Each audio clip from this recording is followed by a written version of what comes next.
Binabash ngayon ang programang Pinoy Big Brother matapos maging nominado ang mga housemates na parte ng grupong Soaring Langga na sila Crystal, Heath, Miguel at Clifford.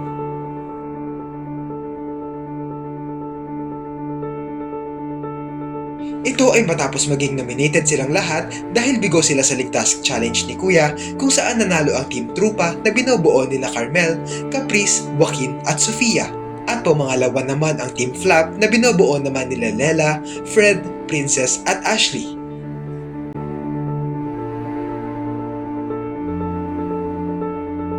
Pangalan na aking babanggitin ay pangalan ng grupong nakakuha ng third place at magiging automatically nominated ngayong linggo. At kayo yun, Soaring Langga.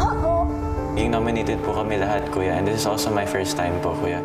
Ang pangalan na aking babanggitin, grupong maliligtas mula sa nominasyon. At ang grupong iyon ay kayo, Trupa. Napakasaya po ako. I'm so happy. I'm so genuinely happy. Not just for me, pero sa aking kagrupo, Kuya. I'm so excited, Kuya. Matatanda ang bago pa man mangyari ang Ligtas Challenge na ito ay may weekly task ang mga housemates kung saan kinakailangan nilang magtayo ng 2 Black Tower at kailangan nila itong balansehin sa magkabilang dulo ng siso para hindi mahulog. Ang grupong Soaring Langga lang ang nakabuo ng Black Towers habang ang dalawang teams ay bigo itong magawa, dahilan para hindi nila makuha ang buong weekly budget nila. Dahil sa pagkakapanalo nila rito, maraming mga netizens ang napaisip na tila unfair ang naging basehan para maging nominated sila dahil lang natalo sila sa Ligtas Challenge. Ayon pa nga sa iba, sayang naman ang pinaghirapan nila para sa budget nila kung may lalabas agad na housemate mula sa grupo nila. Tignan ang mga komento.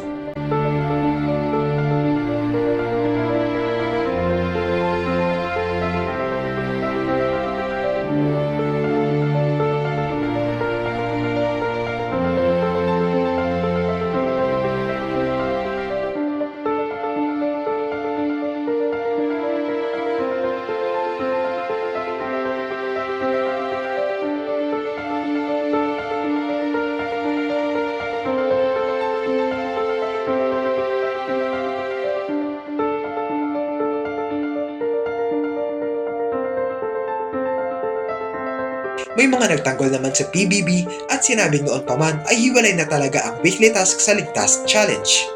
At kung titignan sa mga nangyari, pinaghirapan din naman ng ibang grupo na manalo para maging safe sa nomination kung kaya't para sa iba ay hindi naman unfair ang naging laban.